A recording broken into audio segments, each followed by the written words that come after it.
beaucoup de déception, je suppose, Mathieu, après ce match. Ouais, énormément de déception parce qu'on est passé à côté de ce match. Alors comme à chaque fois, il y a des réactions qui sont très intéressantes, hein, mais on s'est quand même extrêmement compliqué à la tâche avec une fébrilité de poser notre jeu, avec une efficacité qui avait été pourtant travaillée, qui n'a pas été au rendez-vous. Et puis on s'est englué contre une équipe albigeoise qui a été d'une solidarité assez phénoménale. Alors on n'est pas étonné, hein, puisque on a parlé pas mal de fois cette semaine sur l'état d'esprit qu'ils allaient avoir, tellement l'enjeu pour eux était aussi énorme. Donc ouais, c'est une très grosse déception ce soir. Comment expliquer cette première mi-temps en demi-teinte? Parce que visiblement, il n'y avait pas d'envie, il n'y avait pas d'engagement. On a eu l'impression que l'équipe n'était pas aussi concernée que d'habitude. Ah bah c'est pas une question d'envie et d'engagement quand il reste que 2 matchs et que tu joues un match qui te permet de pouvoir continuer à éventuellement être premier. C'est pas une question d'envie, là on est complètement sur un aspect stratégique et tactique que l'on n'a pas mis, qu'on n'a pas réussi à maîtriser, notamment dans la capacité à poser notre jeu. Quels sont les points de satisfaction? Parce qu'il y en a quand même sur la fin du match, on a vu des choses intéressantes.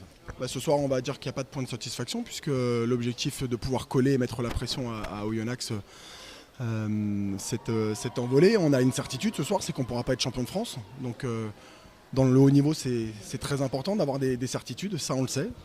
Ce qui permet de basculer complètement sur un match à assumer contre Colomiers pour faire quelque chose qui est très, très secrètement gardé mais qui nous porte très très haut, c'est d'offrir une demi-finale à domicile pour remercier notre public et nos partenaires. C'est, on l'espère, un très grand moment qui est en train de pouvoir se vivre et qui n'est pas encore assuré. Donc on a aussi, je crois, un devoir de pouvoir aller au bout de nos ambitions qui sont de pouvoir in fine continuer à rêver à remonter en top 14 et je l'espère par une demi-finale à domicile. Alors tu parlais de fébrilité aujourd'hui, est-ce qu'on peut considérer qu'il y aura aussi de la fébrilité contre Colomiers? Pourquoi cette fébrilité ne serait pas contre Colomiers comme elle a été ce soir?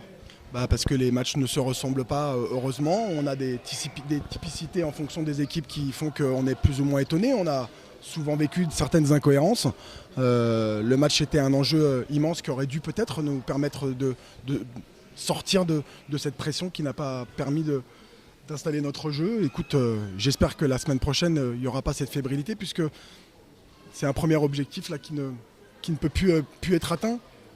Il y a un peu de complexité, il y a un peu plus de difficulté. C'est un truc qui nous ressemble un petit peu. Donc là, on va mettre les choses à plat. On a un match à domicile et à domicile, on ne doit pas perdre quand on a déjà perdu 2 fois contre un prétendant à la qualification et sur une ouverture de perspective d'une demi-finale, pourquoi pas à domicile. Donc on a basculé sur ça.